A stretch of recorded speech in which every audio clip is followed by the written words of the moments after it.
সংসদ নির্বাচনের প্রতীক বরাদ্দ সম্পূর্ণ, আচরণ বিধি মেনে চলার আহ্বান রিটার্নিং কর্মকর্তার। পরিবেশে উদ্বেগ প্রার্থীদের, কাল থেকে শুরু আনুষ্ঠানিক প্রচার। মাইলস্টোন বিমান দুর্ঘটনায় হতাহতের পরিবারের পাশে থাকার আশ্বাস তারেক রহমানের। হযরত শাহজালালের মাজার জিয়ারতে সিলেট যাচ্ছেন রাতে, কাল শুরু নির্বাচনী প্রচার। দেশের মানুষ এখন অনেক সচেতন, মত করে জনগণের মত প্রভাবিত করার দিন শেষ। গতরাতে হামলায় আহতদের দেখতে গিয়ে বলেছেন জামায়াতের আমির। নির্বাচনের সুন্দর পরিস্থিতি হয়েছে, ইতিবাচক মনোভাব পোষণ করছেন প্রতিদ্বন্দ্বীরা, বলেছেন প্রধান উপদেষ্টা। আইন শৃঙ্খলা পরিস্থিতি নিয়ে উচ্চ পর্যায়ে সভা। টি-20 বিশ্বকাপে ভারতেই খেলতে হবে বাংলাদেশকে, আইসিসির বোর্ড সভার সিদ্ধান্ত। কালকের মধ্যে জানাতে হবে বিসিবিকে, নইলে খেলবে স্কটল্যান্ড। দেখছিলেন ক্রাউন সিমেন্ট সংবাদ শিরোনাম। এবারে বিস্তারিত। প্রতীক বরাদ্দ হলো আসন্ন ত্রয়োদশ জাতীয় সংসদ নির্বাচনের। ঢাকার বিভাগীয় কমিশনার কার্যালয়ে সকাল থেকে চলে ঢাকা মহানগরীর 13টি আসনের প্রার্থীদের প্রতীক বরাদ্দ। আগামীকাল থেকে শুরু হবে আনুষ্ঠানিক প্রচারণা। প্রার্থীদের নির্বাচনী আচরণবিধি মেনে প্রচারণা চালানোর আহ্বান জানিয়েছেন রিটার্নিং কর্মকর্তা ও ঢাকা বিভাগীয় কমিশনার শরফুদ্দিন চৌধুরী। আরও জানাচ্ছেন সৈকত সাদিক। ঢাকা 17 আসনে ধানের শীষের পক্ষে নির্বাচনে অংশ নিচ্ছেন বিএনপির চেয়ারম্যান তারেক রহমান। বুধবার রাজধানীর সেগুনবাগিচায় ঢাকার বিভাগীয় কমিশনার ও রিটার্নিং কর্মকর্তা শরফুদ্দিন আহমেদ চৌধুরীর হাত থেকে প্রতীক বুঝে নেন বিএনপির শীর্ষ নেতার প্রতিনিধি যুবদল নেতা মনিরুল ইসলাম। বিএনপি মনোনীত ধানের শীষ প্রতীকের প্রার্থী বিএনপি চেয়ারপারসন জনাব তারেক রহমানের পক্ষে আজকে ধানের শীষের প্রতীক গ্রহণ করার জন্য এসেছি। সকাল 9টায় শুরু হওয়া প্রতীক বরাদ্দ কার্যক্রমে প্রথমে ঢাকা 4 আসনের বিএনপি, জামায়াত ইসলামী আন্দোলন সহ 8 প্রার্থীকে প্রতীক দেওয়া হয়। এরপর পর্যায়ক্রমে ঢাকার আসনগুলোর প্রার্থীদের প্রতীক দেওয়া হয়। ঢাকা 6 আসনের বিএনপি মনোনীত প্রার্থী ইশরাক হোসেনের পক্ষে তার ভাই মাসুর হোসেন ধানের শীষের প্রতীক বুঝে নেন।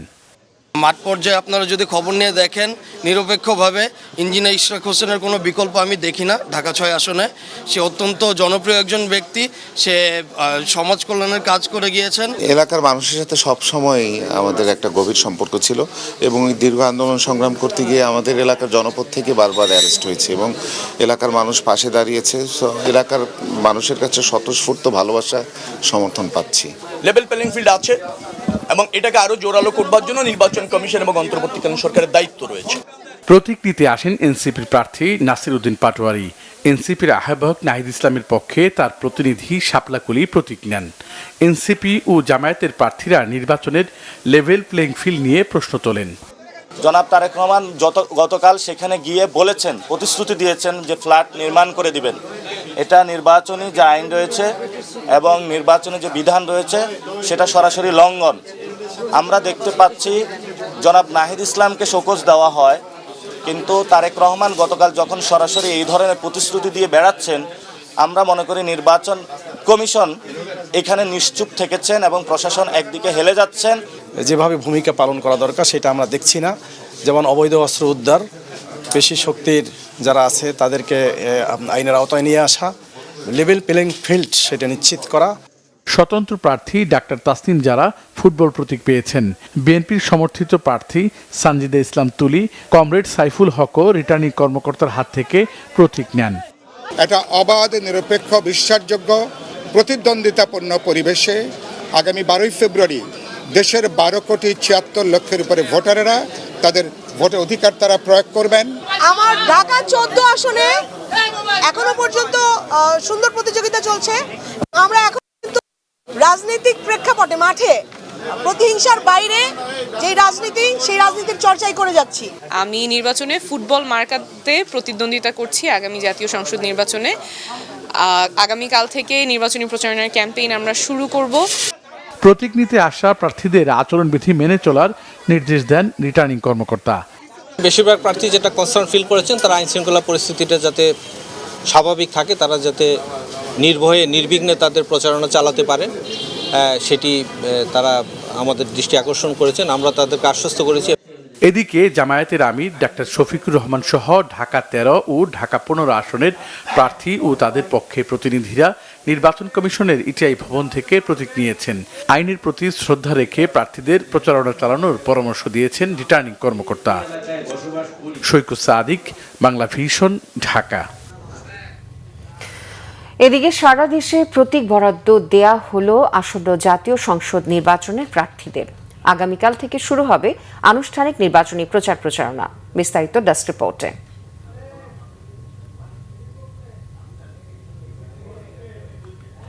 ভাবে মনোনীত 111 জন প্রার্থীকে সকাল থেকে 3 রিটার্নিং অফিসার, চট্টগ্রামের বিভাগীয় কমিশনার ডক্টর মোহাম্মদ জিয়াউদ্দিন, জেলা প্রশাসক মোহাম্মদ জাহিদুল ইসলামিয়া এবং চট্টগ্রামের আঞ্চলিক নির্বাচন কর্মকর্তা মোহাম্মদ বেলায়েত হোসেন চৌধুরী তাদের কার্যালয়ে প্রতীক বরাদ্দ দেন।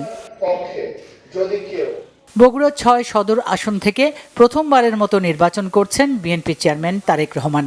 বগুড়া জেলা প্রশাসকের কার্যালয়ে জেলা রিটার্নিং কর্মকর্তা তৌফিক রহমান জেলার 7টি সংসদীয় আসনের মোট 34 প্রার্থীর মধ্যে প্রতীক বরাদ্দ দেন। তারেক রহমানের পক্ষে প্রতীক গ্রহণ করেন জেলা বিএনপির সভাপতি রেজাউল করিম বাদশা। আর নিজ দলের প্রতীক নিয়ে বগুড়া 2 থেকে নির্বাচন করছেন নাগরিক ঐক্যের সভাপতি মাহমুদুর রহমান মান্না। রাজশাহীর 6টি আসনের 29 জন বৈধ প্রার্থীর মধ্যে প্রতীক বরাদ্দ দেওয়া হয়। জেলা প্রশাসনের সম্মেলন কক্ষে প্রতীক বরাদ্দ দেন জেলা রিটার্নিং কর্মকর্তা আফিয়া আক্তার। ময়মনসিংহে জেলা প্রশাসকের কার্যালয়ে জেলার 11টি আসনের 67 জন প্রার্থীর হাতে প্রতীক তুলে দেন রিটার্নিং কর্মকর্তা সাইফুর রহমান। সবার জন্য সমান সুযোগ রেখে সৌহার্দ্যপূর্ণ পরিবেশে উৎসব মুখর নির্বাচন হবে বলে আশা বিএনপির যুগ্ম মহাসচিব ও ময়মনসিংহ 1 আসনের বিএনপি প্রার্থী সৈয়দ এমরান সালে প্রিন্সের।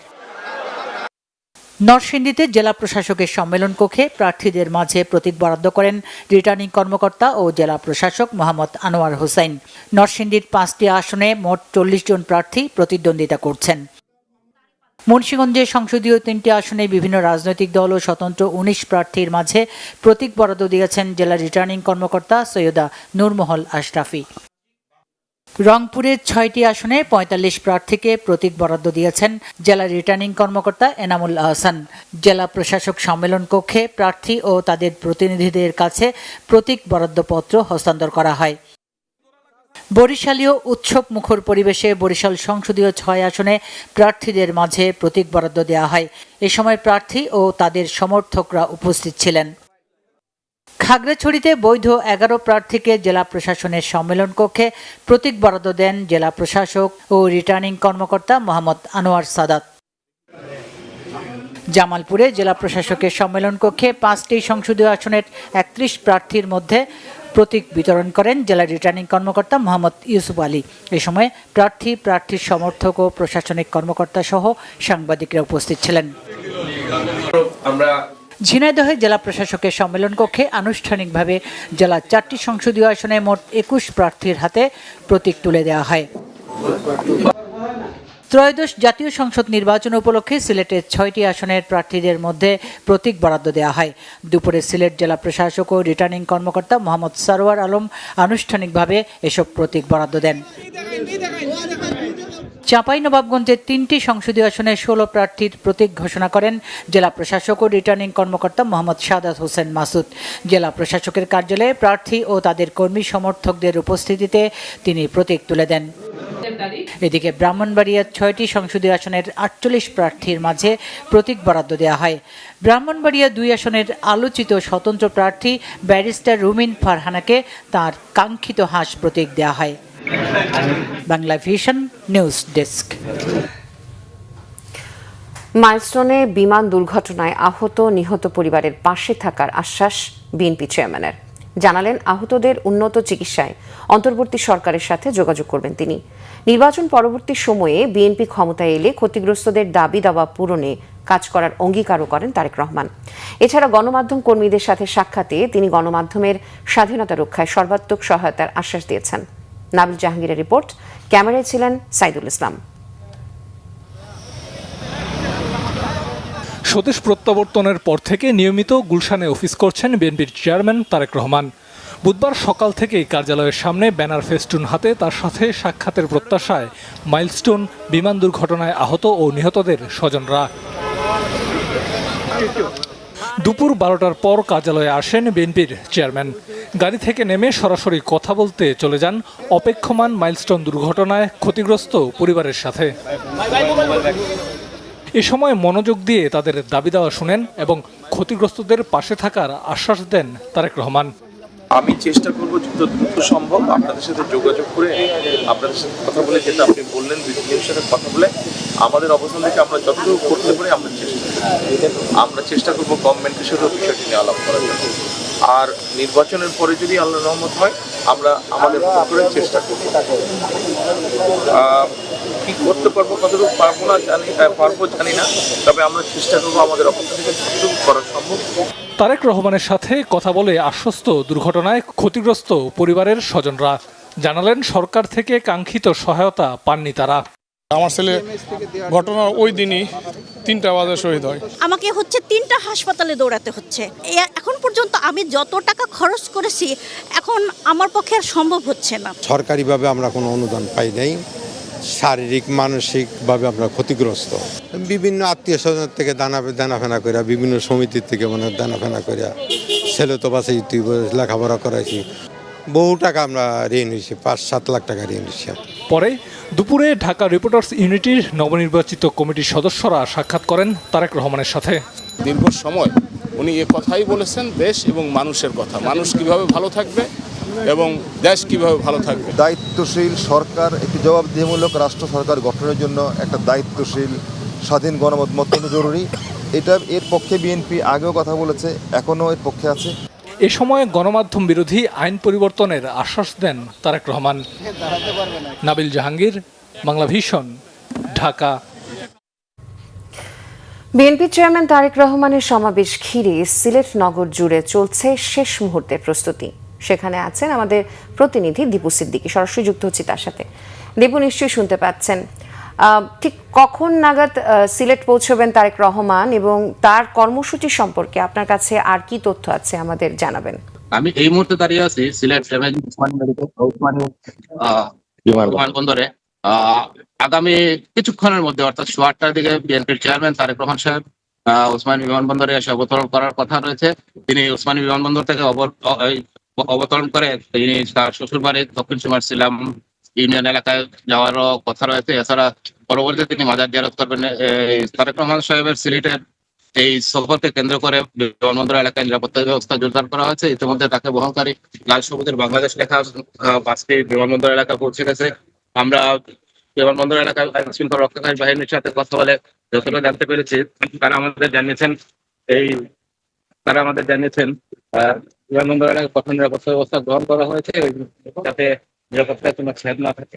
এদিকে বিএনপি চেয়ারম্যান তারেক রহমান দীর্ঘ 17 বছর পর দেশে ফিরে আর এই নির্বাচনে প্রচারণা করে দেশে একটি গুরুত্বপূর্ণ মেসেজ যেতে পারে বলে বিএনপি নেতারা আমাদের জানিয়েছেন। এদিকে তারেক রহমানের সফরকে কেন্দ্র করে আলিয়া মাদ্রাসা মাঠে প্রস্তুতি সম্পন্ন করা হয়ে যাচ্ছে। আলিয়া মাদ্রাসা মাঠে সর্বশেষ প্রস্তুতি আমরা দেখেছি, স্টেজ তৈরি হয়েছে, বিশাল আয়তনের স্টেজে তারেক রহমানকে বরণ করা হবে। 1978 সালে এই মাঠে শহীদ প্রেসিডেন্ট জিয়াউর রহমান এবং 1991 সালের পর্যায়ে বিএনপির প্রয়াত চেয়ারপারসন এবং খালেদা জিয়া এই মাঠে জনসভা করেছেন। পিতামাতার উত্তরসূরি হিসেবে তিনি আগামীকাল এই মাঠে জনসভার মাধ্যমে এই এই ছিল আমার কাছে সিলেটে তার আসার সর্বশেষ। আপনাকে ধন্যবাদ। সিলেট থেকে জানাচ্ছেন সহকর্মী দীপু। সিলেট থেকে প্রচার অভিযান শুরু করে একটানা 7টি নির্বাচনী সমাবেশে বক্তব্য রাখবেন তারেক রহমান। গুলশানে বিএনপির কার্যালয়ে সংবাদ সম্মেলনে দলের মুখপাত্র মাহাদি আমিন এ তথ্য জানিয়েছেন। তিনি বলেন, সিলেট থেকে নির্বাচনী প্রচার শুরু করতে আজ রাত 8:15 বিমানে সিলেটে পৌঁছবেন বিএনপি চেয়ারম্যান তারেক রহমান। গভীর রাতে হযরত শাহজালালের মাজার জিয়ারত করবেন এবং বৃহস্পতিবার সকালে সিলেট আলিয়া মাদ্রাসা মাঠে নির্বাচনী সমাবেশে যোগ দেবেন। এরপর তারেক রহমান মৌলভীবাজারের সদর উপজেলার শেরপুরের আইনপুর খেলার মাঠে, হবিগঞ্জের শায়েস্তাগঞ্জ উপজেলার প্রস্তাবিত উপজেলা মাঠে, ব্রাহ্মণবাড়িয়ার সরাইল উপজেলার কুট্টাপাড়া খেলার মাঠে, কিশোরগঞ্জ জেলার ভৈরব স্টেডিয়াম, নরসিংদীর পৌর এলাকা সংলগ্ন এলাকায়, নারায়ণগঞ্জ জেলার 2500 উপজেলার রূপগঞ্জের গাউসিয়ায় সমাবেশে বক্তব্য রাখবেন। বৃহস্পতিবার গভীর রাতে গুলশানের বাসায় ফিরবেন বিএনপি চেয়ারম্যান। 12 ফেব্রুয়ারি নির্বাচন বাংলাদেশের জন্য অত্যন্ত গুরুত্বপূর্ণ অধ্যায়। লেভেল প্লেইং ফিল্ড নিশ্চিত করা, নির্বাচনটি যেন ত্রুটিমুক্ত ও বিতর্কমুক্ত থাকে এ ব্যাপারে নির্বাচন কমিশনকে ভূমিকা রাখার আহ্বান জানান মাহাদি আমিন। আমরা তো চাই একটি অবাধ, সুষ্ঠু এবং গ্রহণযোগ্য নির্বাচন। আমরা দৃঢ়ভাবে বিশ্বাস করি যদি লেভেল প্লেইং ফিল্ড থাকে, জনগণের ভোটের অধিকার সত্যিকার অর্থেই মূল্যায়িত হয়, তাহলে অবশ্যই ইনশাআল্লাহ বিএনপি সরকার গঠন করবে। সুতরাং লেভেল প্লেইং ফিল্ড সবচেয়ে বেশি তো আমরাই চাই, কারণ আমরা চাই নির্বাচনটা বিতর্কমুক্ত হোক। আমরা চাই নির্বাচনে জনগণ দীর্ঘদিন পরে যে আবেগ, আকর্ষণ, অনুভূতি রয়েছে তার উপর ভিত্তি করে ভোট দিতে পারো, সেই পরিবেশ যেন সৃষ্টি হয়, তার জন্য সবচেয়ে বেশি দায়িত্ব নির্বাচন কমিশনের। সুতরাং আমরা বরাবরের মতোই বলে আসবো, একটা লেভেল প্লেইং ফিল্ড নিশ্চিত করা। বিএনপির চেয়ারম্যান তারেক রহমানকে বরণে প্রস্তুত সিলেটের বিরাইমপুর গ্রাম। দীর্ঘদিন পর শ্বশুরবাড়ি যাচ্ছেন বিএনপির চেয়ারম্যান। পুরো এলাকা জুড়ে তাই সাজ রব। জামাই বরণে শেষ হয়েছে সব প্রস্তুতি। স্বজনদের পাশাপাশি ব্যস্ত সময় কাটছে নেতাকর্মীদের। দীপু সিদ্দিকের রিপোর্ট, জানাচ্ছেন সিরাজুম মুনির শুভ। রাজনৈতিক কর্মসূচির পাশাপাশি দীর্ঘদিন পর শ্বশুরবাড়ি যাচ্ছেন বিএনপির চেয়ারম্যান তারেক রহমান। সিলেট সফরে তার শ্বশুরবাড়িতে আতিথেয়তা নেওয়ার খবরে উচ্ছ্বসিত স্বজনসহ দলীয় নেতাকর্মীরা। জামাই বরণে নেওয়া হয়েছে নানা প্রস্তুতি। সিলেটের দক্ষিণ সুরমা উপজেলার সিলাম ইউনিয়নের বিরাইমপুর গ্রামে স্ত্রী জুবাইদা রহমানের পৈতৃক বাড়িতে তাকে বরণে সব প্রস্তুতি সম্পন্ন। এবার দ্বিতীয়বারের মতো সেখানে যাচ্ছেন তারেক রহমান। রাতে হজরত শাহজালাল ও হজরত শাহপরান রহমতুল্লাহ আলাইহির মাজার জিয়ারত শেষে শ্বশুরবাড়ি যাওয়ার কথা রয়েছে তার। বিভিন্ন পর্যায়ের নেতাকর্মীরা এখানে বাড়ি পরিদর্শন করছেন। অবশ্য আমরা দেখতে পাচ্ছেন যে এখানে অনেক নেতাকর্মীরা আমাদের শিলা এবং জেলা পর্যায়ে সবাই কিন্তু এখানে তদারকি করতেছেন। এই এলাকার সাধারণ মানুষ থেকে ধরে রাজনৈতিক যারা আছে, সর্বমহলের মানুষ এই বাড়িতেই একটি আনন্দ উচ্ছ্বাস কাছে সবাই আসছেন, পরিদর্শন করছেন। বিএনপি চেয়ারম্যানের সফর ঘিরে ডাক্তার জুবাইদা রহমানের পৈতৃক বাড়িতে নেওয়া হয়েছে বিশেষ প্রস্তুতি। বাড়ি সাজানো, নিরাপত্তা জোরদার আর আপ্যায়নের সব আয়োজন শেষ। আমাদের দুলাভাই তারেক রহমান বাংলাদেশের 18 কোটি মানুষের আশা আকাঙ্ক্ষার অনেক আশা আকাঙ্ক্ষা নিয়ে উনি আসছেন। ওনার কাছে আমাদের অনেক প্রত্যাশা। তো আশা করি আগামীকাল মাজার জিয়ারত করে আমাদের বাড়িতে আসবেন, ওনার শ্বশুরালয়ে আসবেন, সাথে পরিবারও থাকবে। আর আমরা সেই জন্য একটু প্রস্তুতি নিচ্ছি। তারেক রহমানের সফর উপলক্ষে পুরো এলাকা এখন উৎসব মুখর। ডক্টর জুবাইদা রহমান আসবেন, এটা আমরা অত্যন্ত আনন্দিত। তার সাথে সাথে আমাদের প্লাস পয়েন্ট হচ্ছে যে আমাদের চেয়ারম্যান সাহেব উনি হযরত শাহজালালের পূর্ণভূমিতে আসতেছেন। দলীয় প্রধানের সফর উপলক্ষে বিরাইমপুর গ্রাম ও আশপাশের এলাকায় জড়ো হতে শুরু করেছেন বিএনপি ও অঙ্গ সংগঠনের নেতাকর্মীরা। এই সফরে দলের জন্য গুরুত্বপূর্ণ বার্তা আসবে বলে মনে করছেন নেতারা। সিরাজুম মুনির শুভ, বাংলা ভিশন, নিউজ ডেস্ক। আগামীকাল বিএনপির চেয়ারম্যান তারেক রহমানের সিলেট সফর শেষে ঢাকায় ফেরার পথে নরসিংদীতে এক পথসভায় যোগ দেওয়ার কথা জানিয়েছেন জেলাটির নেতাকর্মীরা। তারেক রহমানের সফর উপলক্ষে শহরের বাসাইলে মহাসড়কের পাশে তৈরি করা হচ্ছে পথসভার মঞ্চ। দলের নিরাপত্তা কর্মীদের পাশাপাশি আইন শৃঙ্খলা বাহিনী সহ সভাস্থলটি পর্যবেক্ষণ করেছেন দলটির নেতাকর্মীরাও। বিএনপির যুগ্ম মহাসচিব খায়রুল কবির খোকন বলেন, ইতোমধ্যে দলের নেতাকর্মীদের মাঝে বিরাজ করছে উৎসবের আমেজ। পথ সমাবেশ সফল করতে সব ধরনের প্রস্তুতি নেওয়া হয়েছে। নেতাকর্মীদের বিভিন্ন দিক নির্দেশনাও দেওয়া হয়েছে বলেও জানান খায়রুল কবির।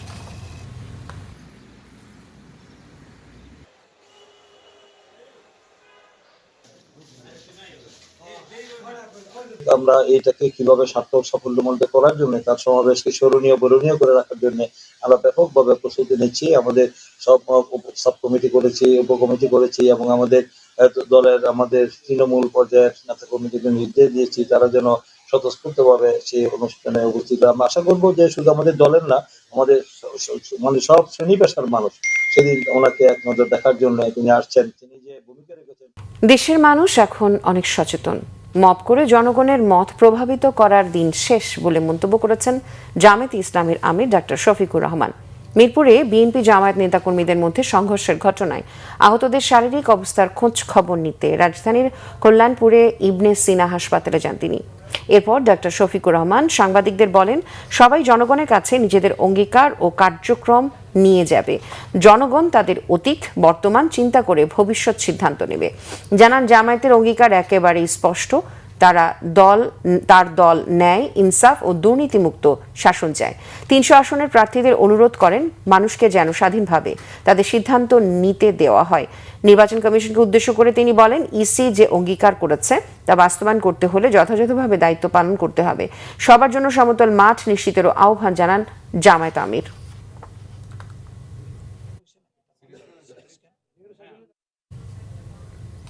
প্রধান উপদেষ্টা বলেছেন, এই মুহূর্তে যে পরিস্থিতি বিরাজ করছে এবং যে প্রস্তুতি রয়েছে তাতে একটি সুন্দর নির্বাচন সম্ভব। নির্বাচনকে সামনে রেখে সার্বিক আইন শৃঙ্খলা পরিস্থিতি নিয়ে একটি উচ্চ পর্যায়ের সভায় প্রধান উপদেষ্টা বলেন, নির্বাচনের দিন যেন কোনো কিছুর অভাব বোধ না হয় সে বিষয়ে সর্বোচ্চ মনোযোগী হতে হবে। 12 ফেব্রুয়ারি কোথাও যেন কোনো গলদ না থাকে এবং আমাদেরই সবকিছুর জন্য প্রস্তুত থাকতে হবে। প্রধান উপদেষ্টা বলেন, নির্বাচনে যারা প্রতিদ্বন্দ্বিতা করছেন তারা প্রত্যেকেই ইতিবাচক মনোভাব পোষণ করছেন এবং পারস্পরিক সৌহার্দ্য বজায় রেখে চলছেন। আশা করি তারা কেউই এই মনোভাব থেকে সরে যাবেন না। রকুনুজ্জামানের রিপোর্ট।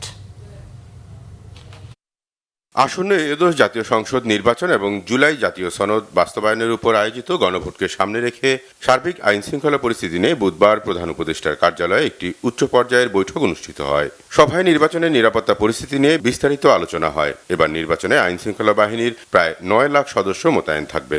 এর মধ্যে পুলিশ সদস্য 1.5 লাখ, সশস্ত্র বাহিনীর প্রায় 1.25 লাখের বেশি এবং র্যাব, বিজিবি, আনসার, গ্রাম প্রতিরক্ষা সহ অন্যান্য বাহিনী মিলিয়ে প্রায় 6 লাখের বেশি সদস্য মোতায়েন থাকবে। প্রতিটি কেন্দ্রে 15 জন এবং ঝুঁকিপূর্ণ কেন্দ্রে 18 থেকে 19 জন আইন শৃঙ্খলা বাহিনীর সদস্য মোতায়েন থাকবেন। এছাড়া ভোট কেন্দ্রে সিসি ক্যামেরার পাশাপাশি 25,000 পুলিশের গায়ে বডি অন ক্যামেরা থাকবে। বুধবার নির্বাচনের নিরাপত্তা নিয়ে অবহিত হওয়ার পাশাপাশি প্রযুক্তিগত বিষয়গুলোও সভাস্থল থেকেই সরেজমিন পরীক্ষা করেন প্রধান উপদেষ্টা। পরে রাজধানীর ফরেন সার্ভিস একাডেমিতে বৈঠক নিয়ে ব্রিফিং করেন প্রধান উপদেষ্টার প্রেস সচিব শফিকুল আলম। জানান, প্রধান উপদেষ্টা একটি সম্পূর্ণ ত্রুটিমুক্ত নির্বাচন অনুষ্ঠানের কথা বলেছেন। এটা যাতে আমরা গর্বের সাথে বলতে পারি যে খুব ভালো একটা ইলেকশন হয়েছে, আর এটার উনি এই যা কর্মযোগ্য হচ্ছে সবকিছুর ক্ষেত্রে আরো ভালোভাবে এটাকে আরো কত বেটার করা যায় সে বিষয়ে উনি জোর দিয়েছেন। জুলাই আগস্টে পুলিশ স্টেশন থেকে লুট হয়ে যাওয়া অস্ত্র ও গোলাবারুদের অর্ধেকের বেশি উদ্ধার হয়েছে বলেও জানান প্রেস সচিব। এবার ভোট গণনায় দেরি হতে পারে জানিয়ে এ নিয়ে পূর্বেই জনগণকে গুজব থেকে সতর্ক থাকার আহ্বানও জানান শফিকুল আলম। মিটিং এ বলা হয়েছে যে এই বছর আপনি জানেন তো ভোট গণনা একটু দেরি হতে পারে। এটা ভোট গণনার জন্য এটা অনেক সময় হয় যে ভোট গণনা দেরি হলে অনেক ধরনের রিউমার তৈরি হয়। হ্যাঁ, কিন্তু আজকে জানানো হয়েছে যে ভোট গণনা, এটার কারণ হচ্ছে আপনারা জানেন যে শুধুমাত্র তো ইলেকশনই হচ্ছে না, সাথে একটা রেফারেন্ডামও হচ্ছে।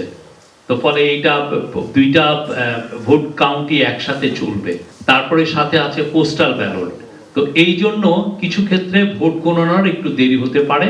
সেই বিষয়টা আপনারা অবশ্যই আমরা আশা করব যে আপনারা দেশবাসীকে জানাবেন, এই বিষয়কে সবাইকে আগে থেকেই প্রস্তুত রাখা যে না, এটা দেরি হতে পারে। ইসির নির্দেশনা মেনে সবাইকে একযোগে কাজ করার প্রধান উপদেষ্টার নির্দেশনার কথাও জানান প্রেস সচিব। রকুনুজ্জামান, বাংলাভিশন, ঢাকা। বেগম খালেদা জিয়ার কবর জিয়ারত করতে প্রতিদিন জিয়া উদ্যানে হাজারো মানুষ আসছেন দেশের বিভিন্ন জেলা থেকে। জিয়া পরিবারের আত্মত্যাগ ও দেশ গড়ায় তাদের অবদান অনুকরণীয় বলছেন নানা বয়সী মানুষ। কবর জিয়ারতে আসা প্রবীণ নাগরিকেরা বেগম খালেদা জিয়া রাজনীতি নিয়ে নানা অভিজ্ঞতার কথা জানান। জিয়া রহমানকে আমরা ভালোবাসি এবং ছোটবেলাতেই, তারপরে খালেদা জিয়া নেত্রী, উনিও প্রধানমন্ত্রী হওয়ার পরে আমরা উনি ভালোবাসি, এই কারণে উনি টানে কবরটাও জিয়ারত করে গেলাম আর কি।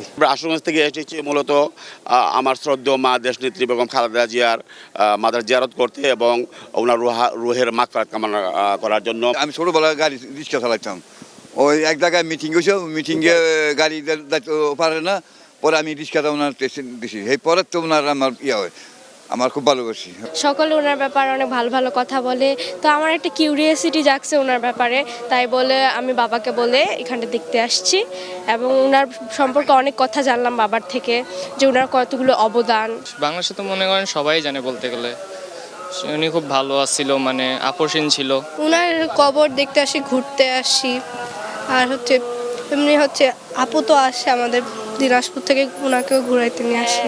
আমি এখানে বাচ্চাদের নিয়ে আসছি যে ওনার ব্যক্তিত্বটা নিয়ে, এই যে ভিতরে ঢোকার পর থেকে ওনার কথাই আমি বলতেছি যে উনি কেমন ছিল, বুঝছেন? তো আসলে ওনার প্রশংসা করে আসলে শেষ করা যাবে না, আসলে আল্লাহ ওনাকে বেহেশত নসিব করুক। ক্রিকেট টি-20 বিশ্বকাপে বাংলাদেশকে ভারতে গিয়ে খেলতে হবে। বিশ্বকাপ ভেন্যু পরিবর্তন ইস্যুতে আইসিসির বোর্ড সভায় আজ এই সিদ্ধান্ত হয়েছে। নিরাপত্তা ইস্যুতে বাংলাদেশ শেষ পর্যন্ত ভারতে গিয়ে না খেললে বিকল্প দল নিতে পারবে আইসিসি। বাংলাদেশকে আগামীকালের মধ্যে সিদ্ধান্ত জানাতে বলেছে আইসিসি। মঙ্গলবার পাকিস্তান ক্রিকেট বোর্ডের চিঠির প্রেক্ষিতে বুধবার বাংলাদেশের বিশ্বকাপ ভেন্যু পরিবর্তন ইস্যুতে বোর্ড মিটিংয়ে বসে আইসিসির পরিচালকবৃন্দ। বিশ্ব ক্রিকেটের অ্যাপেক্স বডির এই মিটিংয়ে বাংলাদেশের বিশ্বকাপে খেলার বিষয়ে চূড়ান্ত সিদ্ধান্ত হয়েছে। মিটিংয়ে ভার্চুয়ালি অংশ নেন বিসিবি সভাপতি আমিনুল ইসলাম বুলবুল, পিসিবি সভাপতি মোহসিন নাকভি, ভারতীয় ক্রিকেট বোর্ড সচিব দেবজিৎ সাইকিয়া, শ্রীলঙ্কা ক্রিকেট বোর্ডের সভাপতি শাম্মী সিলভা, ক্রিকেট অস্ট্রেলিয়ার chairman Mike Baird, England and Wales cricket বোর্ডের চেয়ারম্যান রিচার্ড থমসন সহ আইসিসির পূর্ণ সদস্যদের প্রতিনিধিরা। আইসিসির পক্ষে মিটিংয়ে অংশ নেন প্রধান নির্বাহী কর্মকর্তা সংযোগ গুপ্তা, আইসিসির ডেপুটি চেয়ারম্যান ইমরান খাজা, ইভেন্টস বিভাগের জেনারেল ম্যানেজার গৌরব সাক্সেনা এবং লিগ্যাল অফিসার। মিটিংয়ে বাংলাদেশকে বাড়তি নিরাপত্তা দেওয়ার বিষয়টি নিশ্চিত করে আইসিসির কর্মকর্তারা বলেন, ভারতে বাংলাদেশ দলের নিরাপত্তা নিয়ে কোনো বিশ্বাসযোগ্য হুমকি নেই। সেখানে মুস্তাফিজের নাম উল্লেখ না করে বলা হয়, ভারতের একটি ঘরোয়া আসরে একজন ক্রিকেটারের বিষয়ে বাংলাদেশের না খেলার শক্ত অবস্থান, যার সাথে বিশ্বকাপের কোনো সম্পর্ক নেই। শেষ সময়ে ভেন্যু পরিবর্তনের দাবি ভবিষ্যতে বিশ্বকাপ আয়োজনে একটি দৃষ্টান্ত তৈরি করবে। নিরাপত্তা ইস্যুতে বাংলাদেশের পক্ষ নিয়ে জোরালো বক্তব্য দিয়েছেন পিসিবি সভাপতি, কিন্তু শেষ পর্যন্ত নিরাপত্তা ব্যবস্থা পর্যালোচনা করে আইসিসি বোর্ডের ভোটাভুটিতে হেরে যায় বাংলাদেশ। ওসমান হাদির পরিবারকে মোট 2 কোটি টাকা দিচ্ছে সরকার। অর্থ মন্ত্রণালয় থেকে 1 কোটি টাকা দেওয়া হয়েছে ফ্ল্যাট কেনার জন্য। ফ্ল্যাট কেনার পর যে টাকা বাঁচবে তা অর্থ মন্ত্রণালয়কে ফেরত দেবে। সচিবালয়ে ক্রয় সংক্রান্ত উপদেষ্টা পরিষদের বৈঠক শেষে এ তথ্য জানিয়েছেন তিনি। উপদেষ্টা জানান, হাদির পরিবারের জীবিকা নির্বাহের জন্য 1 কোটি টাকা দেওয়া হচ্ছে প্রধান উপদেষ্টার তহবিল থেকে। সেটি তার পরিবারের ভবিষ্যৎ জীবনের নিরাপত্তার জন্য। ক্রয় সংক্রান্ত উপদেষ্টা পরিষদের বৈঠকে সয়াবিন তেল ও সার কেনার সিদ্ধান্ত হয়েছে। একই সাথে সড়ক পরিবহন মন্ত্রণালয়ের আওতায় 5টি সড়ক নির্মাণের কাজের অনুমোদন দেওয়া হয়েছে। দর্শক, ইতোমধ্যে সিলেটে পৌঁছেছেন বিএনপির চেয়ারম্যান তারেক রহমান। সরাসরি চলে যাচ্ছে সেখানে। কিছুক্ষণ আগে সিলেট হজরত উসমানী বিমানবন্দর আন্তর্জাতিক বিমানবন্দরে অবতরণ করেছেন বিএনপির চেয়ারম্যান তারেক রহমান। 8:04 তিনি বিমানবন্দরে অবতরণ করেন এবং সেখানে উপস্থিত সিলেট জেলার স্থানীয় নেতাদের সাথে শুভেচ্ছা বিনিময় করেন এবং তাদেরকে সিলেটের স্থানীয় নেতারা বিএনপির চেয়ারম্যান তারেক রহমানকে স্বাগত জানান এবং এরপরই তিনি সবার আগে বাংলাদেশ লেখা যেই তাকে বহনকারী বাসটি আমরা দেখতে পাচ্ছি, যে তারেক রহমান সেই বাসে চড়ে তার যে গন্তব্যস্থল সেখানে যাচ্ছেন। তার সাথে রয়েছেন তার স্ত্রী ডাক্তার জুবাইদুর রহমান, বিএনপির মহাসচিব মির্জা ফখরুল ইসলাম আলমগীর সহ তারেক রহমানের ব্যক্তিগত কর্মকর্তারাও এই গাড়িটিতে রয়েছেন এবং তাকে বহনকারী গাড়িটা আমরা দেখতে পাচ্ছি যে উপস্থিত যারা বিমানবন্দরে হাজির হয়েছেন বিএনপি নেতাকর্মী সহ সাধারণ মানুষ সবাই তারেক রহমানকে হাত নেড়ে শুভেচ্ছা জানাচ্ছেন।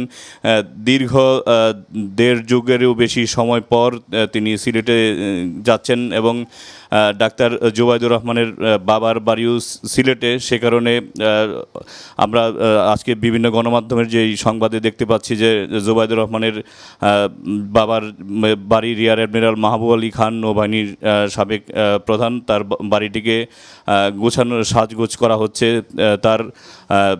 তারেক রহমানের আগমন উপলক্ষে। আমরা হজরত উসমানী আন্তর্জাতিক বিমানবন্দরের বাইরে ছবিটি আপনাদেরকে দেখাচ্ছি। সেখানে বাসে আছেন যেই সবার আগে বাংলাদেশ লেখা যে লাল সবুজের পতাকা রঙের খচিত যে বাসটি রয়েছে, সেই বাসে করে তারেক রহমান যাচ্ছেন এবং তিনি উপস্থিত সবার প্রতি তিনি হাত নেড়ে শুভেচ্ছা জানাচ্ছেন। দীর্ঘ 18 বছর পর বিএনপির চেয়ারম্যান তারেক রহমান দেশে ফিরেছেন। আপনারা দেখতে পাচ্ছেন তারেক রহমানকে, তিনি হাসি মুখে সবার উদ্দেশ্যে হাত নেড়ে শুভেচ্ছা জানাচ্ছেন। উপস্থিত নেতাকর্মী সমর্থক শুভানুদ্দারীও তাকে স্বাগত জানাচ্ছেন এবং তাদের সেই শুভেচ্ছার জবাবও তিনি দিচ্ছেন। আমরা দেখতে পাচ্ছি তাকে নিয়ে যাওয়া হচ্ছে তার গন্তব্যস্থলে।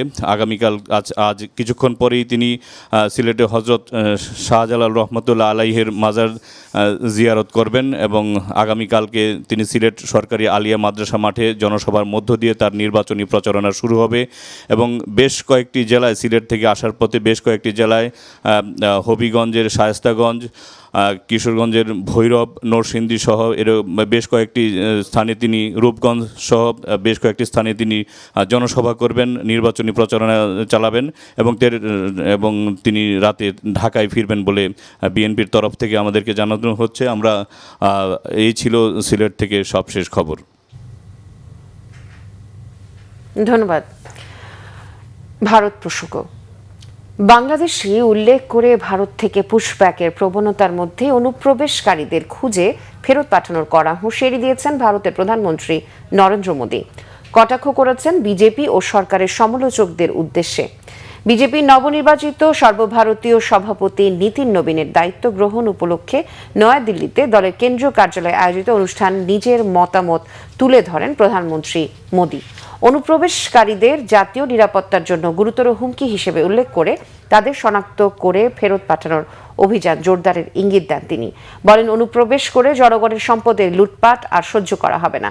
তাদের ভোট ব্যাংক হিসেবে ব্যবহারকারীদের মুখোশ উন্মোচনের আহ্বান জানান।